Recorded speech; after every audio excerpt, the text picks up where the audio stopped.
की सबसे सस्ती चीज मशवरा है। एक से मांगो हजारों देते हैं। और दुनिया की सबसे महंगी चीज मदद है। हजारों से मांगो तो कोई एक देता है।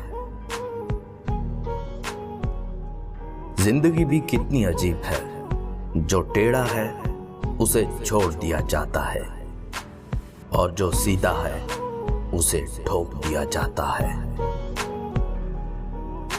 वालिदैन पर भी इतना यकीन रखो जितना दवाओं पर रखते हो। थोड़े कड़वे जरूर होंगे लेकिन तुम्हारे फायदे के लिए ही होंगे।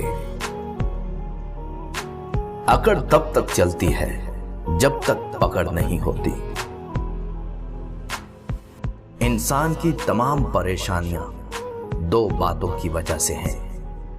तकदीर से ज्यादा चाहता है और वक्त से पहले चाहता है। हमारे मसले और हमारी परेशानियां भी राज होती हैं। उनका दूसरों के सामने इश्तिहार नहीं लगाते।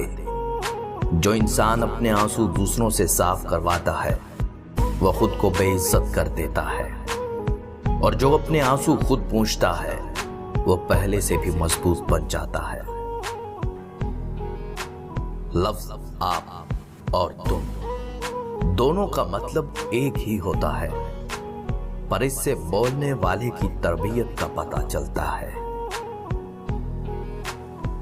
मुश्किल तो यह है कि हमें पीठ पीछे बोलने वाले बाइखलाक और मुंह पर बोलने वाले बदतमीज लगते हैं। आग लगाने वालों को कहां खबर, रुख हवाओं ने बदला तो खाक वो भी होंगे। वक्त अच्छा हो तो आपकी गलती भी मजाक लगता है और वक्त खराब हो तो मजाक भी गलती बन जाता है। बुराई की तरफ नफ्स दौड़ कर जाता है जबकि नेकी की तरफ उसे घसीट कर लाना पड़ता है। मिसाल देना और मिसाल बनना दो अलग बातें हैं। मिसाल देना आसान होता है और मिसाल बनना मुश्किल। किसी को हासिल करने के लिए खुद को तबाह न करें। मोहल्ले की मस्जिद में जाते नहीं, मदीना में मरने की दुआएं मांगते हैं।